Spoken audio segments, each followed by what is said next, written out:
Good morning, everyone. How are we doing today?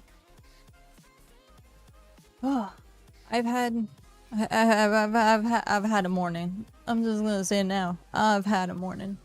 I'm reading chat. The weather's been nice too. My therapist has been working in the park with me. Oh, that's awesome. I'm going to boop the button. And boop. There we go. My hair is down today. My hair, I forgot to put it up. So if I get too warm, I'll put it up. Hello. Good morning. We are fine. Good. What? Doctor's appointment was well. It's routine medication, so it's not in like the prenatal wise or anything like that. So it's just typical routine stuff. But yeah, it was fine. I woke up like 10 minutes before the appointment though. So yay. I'm tired. I slept very poorly last night, but I think that's just gonna be my norm now. It's just my norm. My norm is just to just be tired. But my stomach has not been doing good this morning, probably because I'm tired. So I'll probably be munching a lot more. I'll have to take a break at some point midday, get something to eat, hopefully. I got some apple juice. And then I think, oh no, we're out of orange juice. We drank all the orange juice, but I have apple juice, so at least a little nutrition of some kind. And then I have partial Madeline. I have the tiny piece of Madeline left. But I'm missing the lifeguard shirt today. I was trying to find it in the closet, and because it's a white shirt, let's just say it didn't look too good and it needs to be washed now. So yeah, slowly hobblling myself after the therapy to buying a book and a Coke. And I have a new book. I'm excited to thumb through. Nice. And by book, do you mean manga? Or actual book? Okay. We have Wayfarer Wednesday starting hyper soon, so we need to jump over. Jump into it. Jump on it. Jump on it. Oh, audio today. Should hopefully be better. Should. We'll see. Because I ended up finding a cord.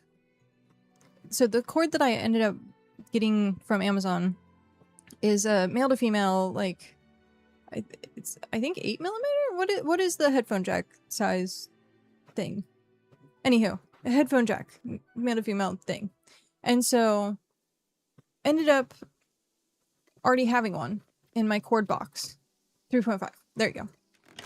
And so it's like obnoxious though, because it's like really curly.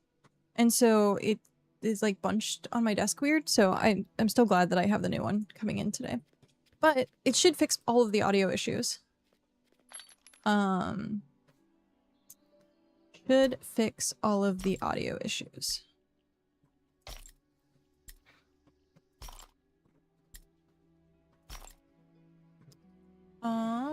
I need to pull this up. Come on. You can do it. I believe in you. This is the problem with these new monitors. I'm trying to get them to align properly, and they're not. Because I have to, like, scrunch all the windows. Did you get your blender? I did get my blender. It came in yesterday. Like, super late, too, which was weird. Someone actual book, Zeus grants stupid wishes and a no bullshit guides to world mythology. Oh, hey! The chapter titles for this are giving me high hopes. That's awesome. That is awesome. Okay, I need to chart a course for Wayfarer Wednesday really quick, and then we can start getting going. I did make some food last night. Oh, I need to get the alt going. So I did make some food last night. I have tier 2 and tier 5. So if people need food, I have food.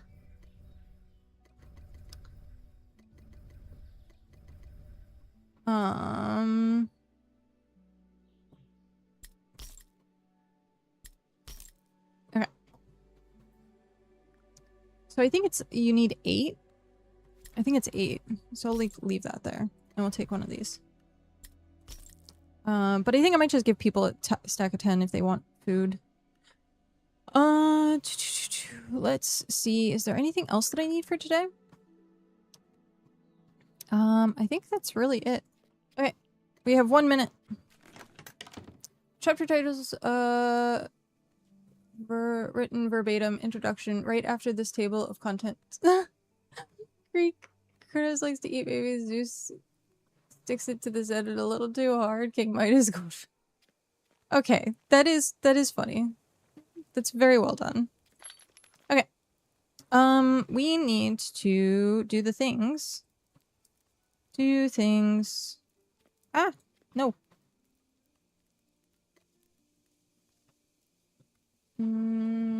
There. And then we have to get into our...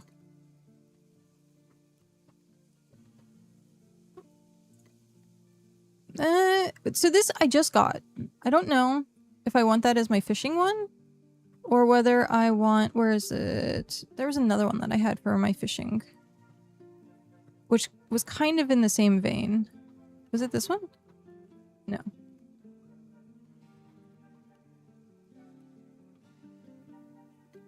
It was this one. I don't know which one I like more.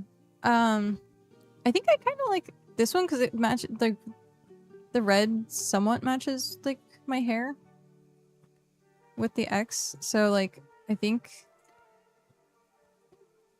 But this one actually has, like, the apron? I don't know. This one also kind of matches my hair, though.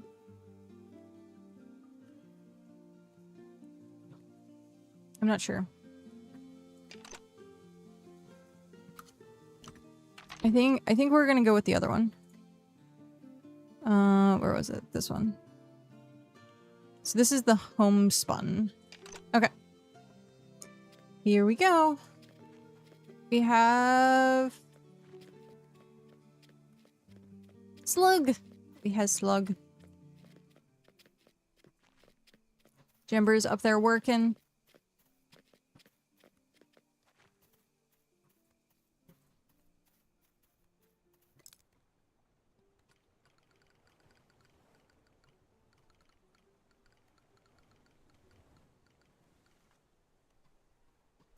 Okay. Oh. Oh, I need to do that. That's right, right? Yeah, that's right. Here we go. Okay. So...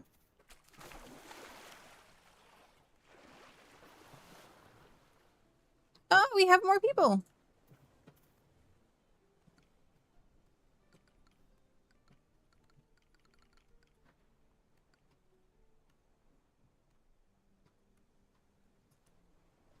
We has people showing up. I almost want to slide this in. Okay. Let's jump in this. Okay, so we have... Oh, Kat, have you heard or seen anything about the Lego scandal going on with bricks and mini... No? What? What is happening with Lego?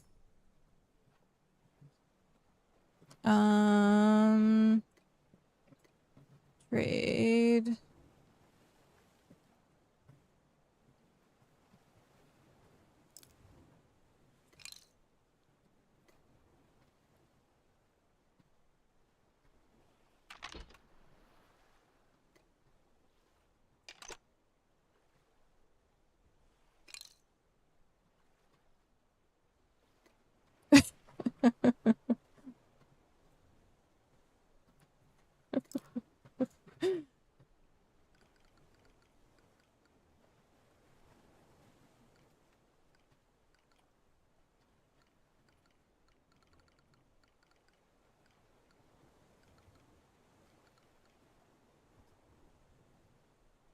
Seven, hello. Sending an alt over in a sec. Nice. I was about to do a looking for group.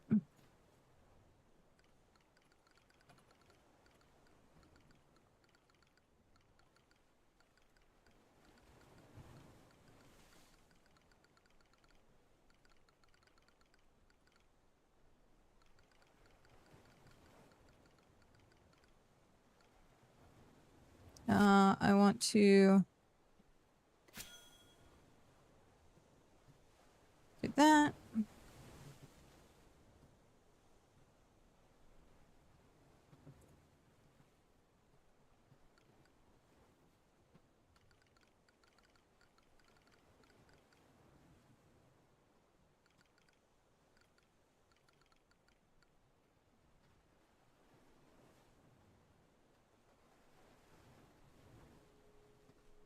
Oh, I didn't realize it was going to double up on the Adventurers Guild. Oh well.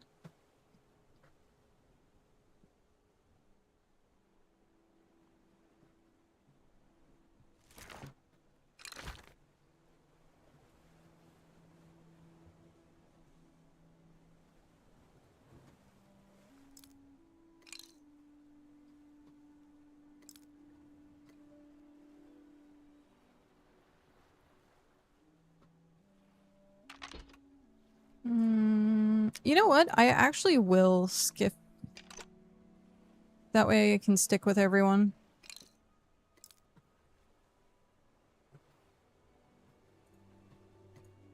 Okay.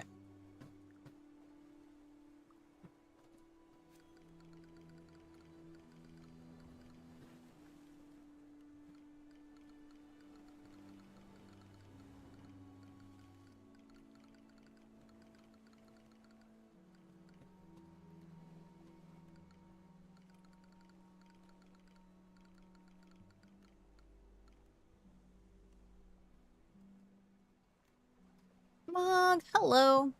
Are you gonna fish on the raft? I could. Oh, you fishing? Yeah, it's Wayfarer Wednesday. We do fishing stuff. Ocean fishing. Okay.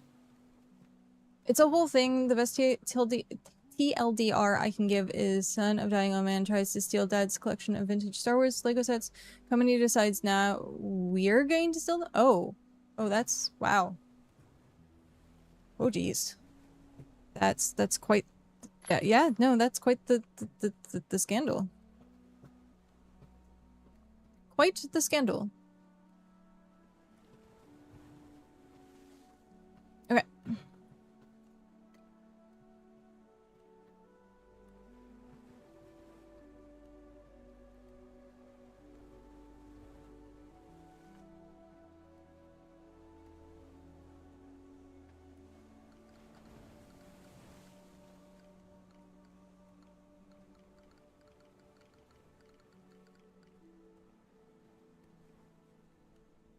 Okay. Speaking of, I need to figure out our route. So that's 3, 4. Actually, that's probably border. If we go diagonal, that's 3. There's at least 2 that are 4 there. And then we have 5 and 6. I just need to figure out what the line border is. Or do we want to go diagonal? If we do diagonal, then it's 3, 4, 5.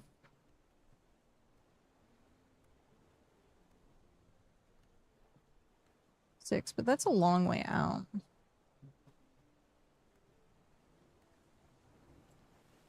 It's fine. Okay. We have 2 minutes.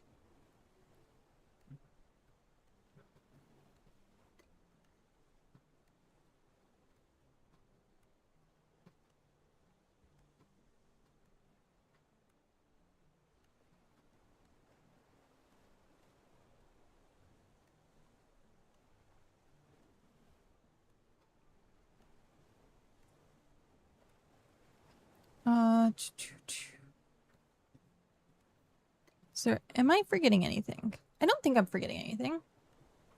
Brain is fog. I just need to make some parchment, then may join if that's okay. Yeah, of course. I'll be posting locations in looking for group, so you can see where we're at.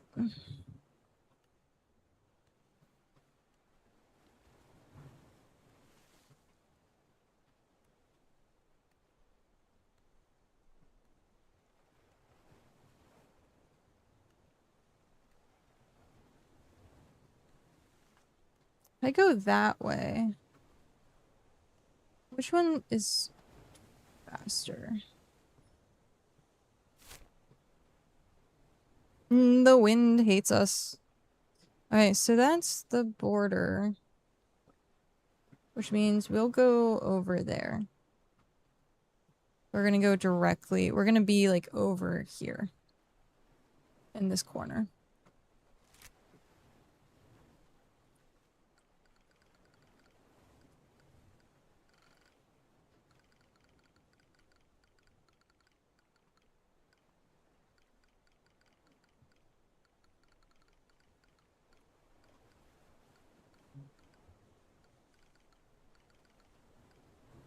I forget how to spell anchor.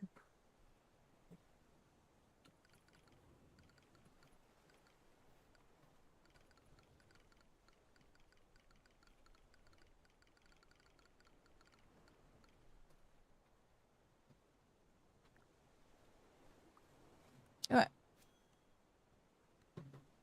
Keys, phone, bank card. Gotta do the whole pat down. Yep. Yep.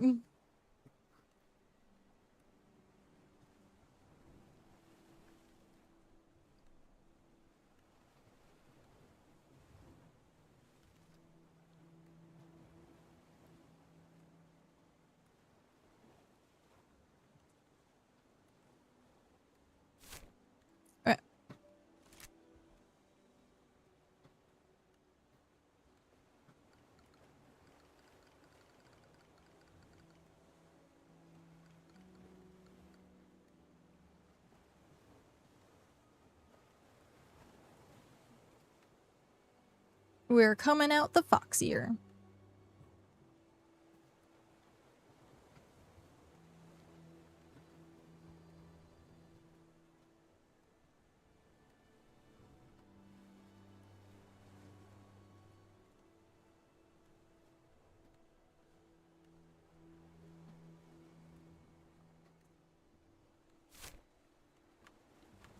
Ah!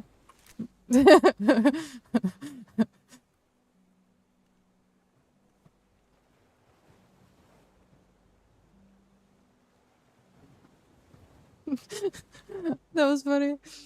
I wonder what it looked like on screen. It was probably my boat just going in circles for a second. Oh man. That's funny.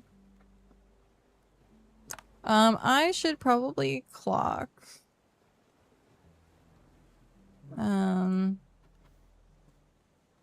Tier 3.